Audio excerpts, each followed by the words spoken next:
Few reactions, जैसे zinc है, hydrochloric acid dilute, तो क्या देगा ये? जिंक क्लोराइड, वैलेंसी जिंक की 2 है, क्लोराइड की 1 है, तो zinc chloride plus hydrogen gas. Salt, ये सॉल्ट है। क्यों? क्योंकि मेटल जो है, जब पॉजिटिव चार्ज आ जाता है, वो मेटेलिक आयन जो है वो बेसिक आयन की तरह होता है, वो बेसिक आयन बन जाता है। और बेसिक और एसिडिक आयन जहाँ भी कांटेक्ट में आएंगे क्या बन जाएगा? सॉल्ट।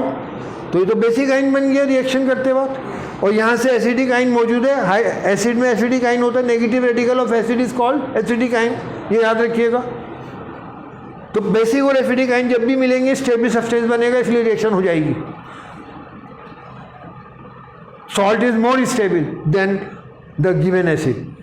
और ले लीजिए, मैग्नीशियम ले लीजिए, सल्फ्यूरिक एसिड ले लीजिए डाइल्यूट, नॉट कॉन्सेंट्रेटेड, तो मैग्नीशियम आयन बना। यहां से कौन सा एसिड रेडिकल मिला?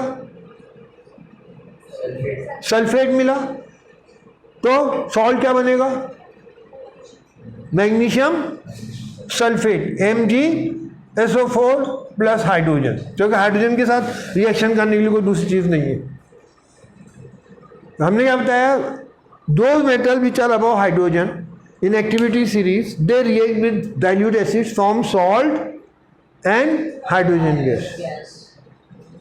Those above hydrogen, activity series मैंने आपको लिख के दिखा दी, जो हाइड्रोजन से ऊपर है। ये बात क्लियर हो गई?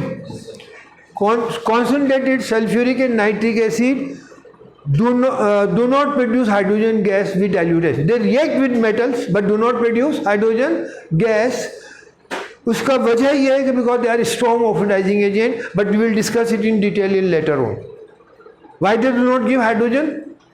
Because they are strong oxidising agent. Strong oxidising agent oxidise कर देता है ज़्यादातर चीज़ों को, तो हाइड्रोजन को वो ऑक्सीडाइज कर देते हैं वाटर में, नाइट्रिक एसिड भी और concentrated sulphuric acid, not dilute. Very dilute sulphuric acid oxidise नहीं करता, तो हाइड्रोजन एज इट इज रहती है। HCl नहीं करता, हाइड्रोजन एज इट इज बाहर निकल आती है। तो metals react with dilute acids, कौन से metal? Which are above hydrogen, and those metal which are below hydrogen they can not displace hydrogen because they are less electropositive than hydrogen. Example, copper. अगर हम copper की reaction HCl से कराना चाहें dilute से, HCl में concentrated भी ले सकते हैं, तो copper will not displace hydrogen, क्योंकि ये लेस इलेक्ट्रो पॉजिटिव है, और लेस इलेक्ट्रो पॉजिटिव एलिमेंट का कंपाउंड जो बनता है वो लेस स्टेबल होता है, इसलिए रिएक्शन नहीं होगी। तो ये रिएक्शन नहीं होगी, या लिख देंगे no reaction. Similarly, can you tell me some few more metal which do not react with dilute acid? एक तो कॉपर हो गया, सिल्वर, मरकरी, गोल्ड, ये डाइल्यूट एसिड से रिएक्ट नहीं करते। Lead is very close to hydrogen, तो lead की रिएक्शन भी ऑलमोस्ट नेग्लिजिबल होती है, ना होने के बराबर। वो भी हम ये एज्यूम करते नहीं कर रहा, हालांकि वो अबव हाइड्रोजन है एक्टिविटी सीरीज में, लेकिन बहुत ज़्यादा फर्क नहीं है, इसलिए हम उसको भी मानते हैं कि वो रिएक्शन नहीं। सोडियम, पोटेशियम बहुत विग्रसली रिएक्ट करते हैं। कैसे? विग्रस, मतलब बहुत ज़्यादा तेज़ी से, क्योंकि they are highly reactive metal, तो उनकी रिएक्शन भी बहुत फास्ट स्पीड से होती है। इसलिए सोडियम मेटल को अगर पानी में उसमें एसिड में डाल दें, तो जो हाइड्रोजन की हीट बहुत निकलती है, और उस हीट की वजह से हाइड्रोजन बाहर गैस की फॉर्म में निकलने से पहले आग पकड़ लेती है। आप देखेंगे सोडियम जो ही एसिड में डालेंगे तो आग निकलने लगेगी, क्योंकि जो हाइड्रोजन गैस है वो क्या होती है? Hydrogen is a combustible gas, तो वो आग पकड़ लेती है और वो ऑक्सीजन से रिएक्ट करके वाटर बनाती है, वाटर वेपर्स। क्या बनाती है? Water vapours. बहुत फास्ट रिएक्शन होती है। तो ये बात आपकी समझ में आ गई कि मेटल क्या नाम है? React with dilute acids, produce salt and hydrogen gas. Any doubt? अब नॉन मेटल पे हम आ गए। क्योंकि कंपैरिजन कर रहे हैं। Most of the non metal do not react with base, most of the non metal do not react with base, क्योंकि वहाँ बेस में बेसिक आयन है, मेटल भी बेसिक आयन बना रहा है, तो वो रिएक्शन नहीं होती, वो डिस्प्लेसमेंट नहीं होता। बट एम्फोटेरिक मेटल, कौन से मेटल? एम्फोटेरिक मेटल्स कुछ वो मेटल्स हैं जो एसिड और बेस दोनों से रिएक्ट करते हैं, और उसकी दो एग्जाम्पल हमारे कोर्स में, एल्युमिनियम, जिंक, टिन भी है, इसमें टिन भी उस ग्रुप में आता है, तो ये एम्फोटेरिक मेटल है। They react with dilute acids and they also form the same thing. क्या बनाते हैं ये ऑल्सो फॉर्म, क्या है ना, दे फॉर्म, क्या बनाते हैं ये? Salt and produce hydrogen gas, and produce, बिल्कुल जैसे ये सॉल्ट एंड हाइड्रोजन गैस देते हैं, एम्फोटेरिक मेटल भी सॉल्ट एंड हाइड्रोजन गैस देते हैं। ये बात समझ में आ गई? अब जरा ध्यान से समझ लीजिए। एम्फोटेरिक मेटल्स रिएक्ट विद, अच्छा दूसरी बात इसमें एक और इंपॉर्टेंट है, अल्कलीज से रिएक्ट करते हैं, सारे बेस से रिएक्ट नहीं करते। रिएक्ट विद अल्कलीज, अल्कलीज कौन से बेस है? सोडियम हाइड्रोक्साइड एंड, हमारे कोर्स में जो बेसिस है उनमें दो बेसिस को अल्कली बोलते हैं। बेस भी है, उनका नाम अल्कली भी है। The bases which are highly soluble in water, कौन कौन से हैं वो? सोडियम हाइड्रोक्साइड एंड, तो दो amphoteric metal react with alkalis, bracket में NaOH and KOH, they do not react with all basis. ध्यान रखिए, क्यों? क्योंकि मेटल खुद पॉजिटिव आयन बनाता है, तो जब वो बेस के साथ आएगा वहाँ भी पॉजिटिव आयन है, बेस के अंदर पॉजिटिव आयन और हाइड्रोक्साइड आयन है, तो जनरली रिएक्शन नहीं होती। जनरली इसलिए यूज़ कर रहे हैं कि जहाँ देखिए कुछ जगहों पर रिएक्शन हो रही है। तो amphoteric metal react with alkalis and what they form? Salt and produce hydrogen gas. Example, जैसे एल्युमिनियम है, एल्युमिनियम रिएक्ट करता है सोडियम हाइड्रोक्साइड से। अच्छा, यहाँ पे भी वाटर के अंदर होते हैं जो कि पानी में घुले, तो पानी भी एज ए रिएक्टेंट रिएक्शन में हिस्सा लेता है। तो जो कंपाउंड बनता है वो बनता है NaAlO2, NaAlO2 बैलेंस करेंगे और हाइड्रोजन बनाएगा। क्या बनाएगा? हाइड्रोजन, क्योंकि दो टी ना 6 हो गए हाइड्रोजन के, तो 3H2। ये सोडियम एल्यूमिनेट सॉल्ट है। क्या बनाता है? ये सोडियम सॉल्ट है ये। अभी इसकी मैं डिटेल आपको और दे देता हूँ। Similarly zinc also react with alkali, NaOH की जगह KOH भी ले सकते हैं। यहाँ पे पानी एज रिएक्टेंट हिस्सा नहीं लेता, ये बन जाता है क्या? Sodium Na2ZnO2, Na2ZnO2 plus H2 plus H2। यहाँ बैलेंसिंग में 2 भी आएगा। ये अभी आप नोट कर लीजिए, भी बताता हूँ मैं, 1 मिनट। NaAlO2 प्लस ये हाइड्रोजन आ गई, Na2ZnO2 जो कि जिंक की इक्विवेलेंसी 2 होती है, और प्लस हाइड्रोजन। पहले इसको नोट कर लीजिए। मैंने क्या बोला है? इसको मैं रहने दो, अभी रहने दो। क्या बोला है मैंने? कि metals those who react with base, तो कौन से मेटल है? एम्फोटेरिक। हमारे कोर्स में इस जगह 2 हैं, एल्युमिनियम एंड जिंक। इन 2 की रिएक्शन से दोनों एम्फोटेरिक मेटल है। और कौन से बेस से रिएक्ट करते हैं? Do they react with all basis?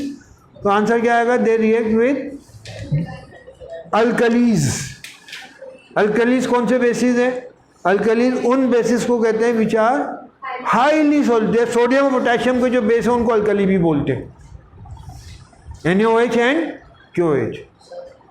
Sodium hydroxide का दूसरा नाम है कास्टिक सोडा, और पोटेशियम हाइड्रोक्साइड का दूसरा नाम है कास्टिक पोटाश। कास्टिक OH के लिए यूज़ करते हैं, कास्टिक सोडा या कास्टिक पोटाश, दोनों अल्कलीज हैं। और ये भी याद रखिएगा दोनों स्ट्रॉन्ग बेस में आते हैं। कहीं में आते हैं? स्ट्रॉन्ग बेस, और अल्कलीज हैं।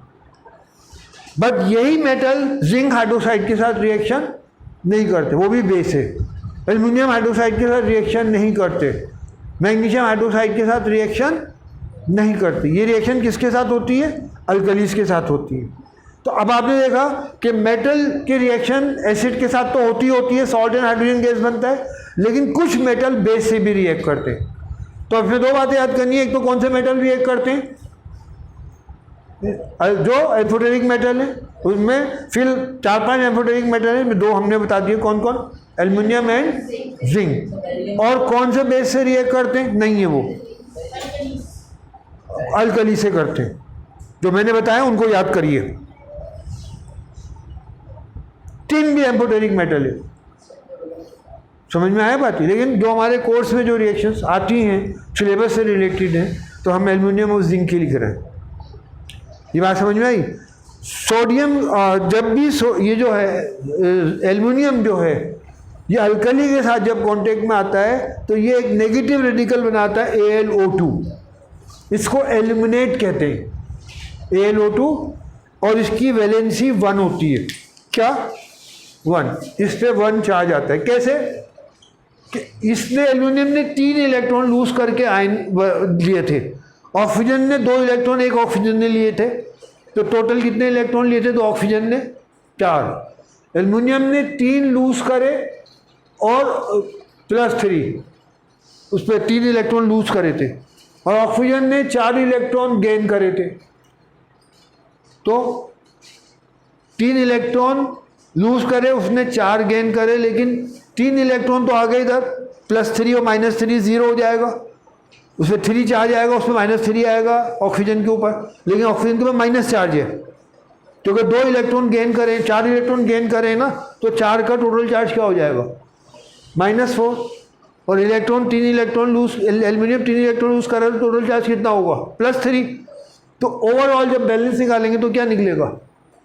+3 -4 क्या निकलेगा? माइनस, तो इस पे -1 चार्ज होता है, यानी इसकी वैलेंसी जितना चार्ज होता है उतनी वैलेंसी होती है। अब जिंक का कर लो, जिंक 2 इलेक्ट्रॉन लूज करता है और इस पे 2 चार्ज आ जाता है।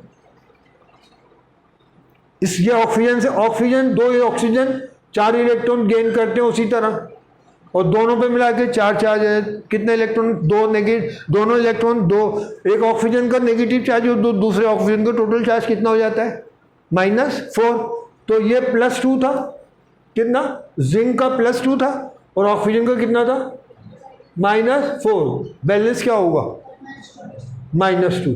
यहाँ देखो एल्युमिनियम में +3 था और -4 था, तो बैलेंस -1 आया था। जिंक के केस में जब जिंक ऑक्सीजन से कंबाइन करता है, ठीक है, तो जिंक कितने इलेक्ट्रॉन यूज करता है? 2, +2 चार्ज आया, और 2 ऑक्सीजन पे कितना आया? -4, तो बैलेंस क्या बचा? -2। तो जिंक जो ऑक्साइड होता है, मैं दोबारा लिख देता हूँ, जिंक इसको जिंक ऑक्साइड नहीं कहते, इसको जिंकेट बोलते हैं। क्या बोलते हैं? जिंक। वो एल्यूमिनेट था, ये जिंकेट है। उसकी वैलेंसी 1 थी और जिंकेट की वैलेंसी 2 है। 2 चार्ज है तो 2 वैलेंसी है, इसलिए फॉर्मूला क्या बना? Na2ZnO2। तो अब हमारे दिमाग में बात आ गई कि मेटल तो एसिड से रिएक्ट करते हैं, बहुत सारे मेटल डाइल्यूट एसिड से, वो क्या बनाते हैं? सॉल्ट एंड हाइड्रोजन गैस, ठीक है। ये मेटल बेस से रिएक्ट जनरली नहीं करते। अब इसमें एक्सेप्शनल है, कुछ मेटल करते हैं। वो कौन से हैं? Amphoteric metals. उसमें 2 हमारे कोर्स में, एल्युमिनियम एंड, और वो कौन से बेस से करते हैं? वहाँ भी एक्सेप्शन है, दे रिएक्ट विद अल्कलीस। ये बात समझ में आ गई? बाकी बेस से रिएक्ट नहीं करते।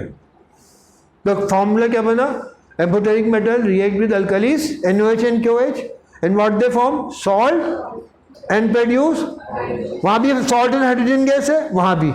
अब ये ध्यान रखना कि एल्युमिनियम जब अल्कलीज मेटल के साथ आता है तो एल्यूमिनेट बन जाता है, नेगेटिव रेडिकल। वो जो फॉर्मूले में आएगा एल्यूमिनेट की शक्ल में आएगा, जो रेडिकल बनेगा नेगेटिव रेडिकल एल्यूमिनेट बनेगा। और जिंक जब अल्कलीज के साथ आता है तो वो नेगेटिव रेडिकल में बन जाता है क्या होता है उसका नाम? जिंकेट, ZnO2, और चार्ज 2 होता है। तो जिंकेट की वैलेंसी 2 होती है, 2 चार्ज नेगेटिव चार्ज है, और एल्यूमिनेट की वैलेंसी 1 होती है, 1 चार्ज है। प्लीज रिमेंबर, एल्युमिनियम ऑक्साइड नहीं कहते AlO2 को, इसे रेडिकल है। इसको aluminium oxide is a compound, उसमें कोई चार्ज नहीं होता। उसका फॉर्मूला है Al2O3, एल्यूमिनियम ऑक्साइड का। एल्यूमिनियम की वैलेंसी 3, ऑक्सीजन की 2, तो वैलेंसी के हिसाब से फॉर्मूला बनाएंगे तो क्या बनेगा? Al2O।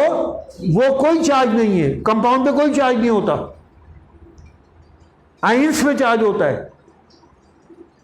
सिमिलरली जिंक ऑक्साइड का फॉर्मूला है, जिंक की वैलेंसी भी 2 है, ऑक्सीजन की भी 2 है, तो कौन ऑक्साइड का फॉर्मूला क्या होगा? दोनों में 2 2 है तो कैंसिल, क्या बनेगा? ZnO। जिंक ऑक्साइड का फॉर्मूला क्या है? ZnO इज ए कंपाउंड, लेकिन ZnO2 is not a compound. ZnO2 is a negative radical, उसमें 2 चार्ज है। जैसे AlO2 नेगेटिव रेडिकल है, Al2O3 नहीं। अब इसको एल्यूमिनेट ऑक्साइड मत पढ़ना, एल्यूमिनियम ऑक्साइड। क्या पढ़ोगे? AlO2 को एल्यूमिनेट, और ZnO2 को क्या पढ़ोगे? जिंकेट। ये कब बनते हैं? जब ये अल्कलीज के साथ कांटेक्ट में आते हैं तो ये नेगेटिव रेडिकल में बदल जाते हैं, जिनका हमने फार्मूला लिख दिया। और पॉजिटिव रेडिकल अल्कली के मेटल होते हैं। तो पॉजिटिव और नेगेटिव रेडिकल जब ये दोनों मिलेंगे तो रिजल्ट में क्या सामने आएगा? पॉजिटिव आयन और नेगेटिव आयन, एक बेसिक रेडिकल और एक एसिड रेडिकल है, तो रिजल्ट बनेगा वो क्या बनेगा? सॉल्ट। तो वो सॉल्ट की फॉर्म में आ जाते हैं। ये बात समझ में आया? तो ऐसे मेटल जो है वो सॉल्ट एंड हाइड्रोजन देते हैं, कुछ मेटल्स देते हैं बेस के साथ, सारे मेटल नहीं देते। तो आई होप सो कि the reaction of acids metals with acids and base थोड़ा सा दिमाग में आ गई होगी। But most of the metal do not react with base, most of the metal do not react with, ये ध्यान रखना, फ्यू मेटल्स करते हैं। वो कौन से हैं? को ऑफ कर दो। जो एम्फोटेरिक मेटल है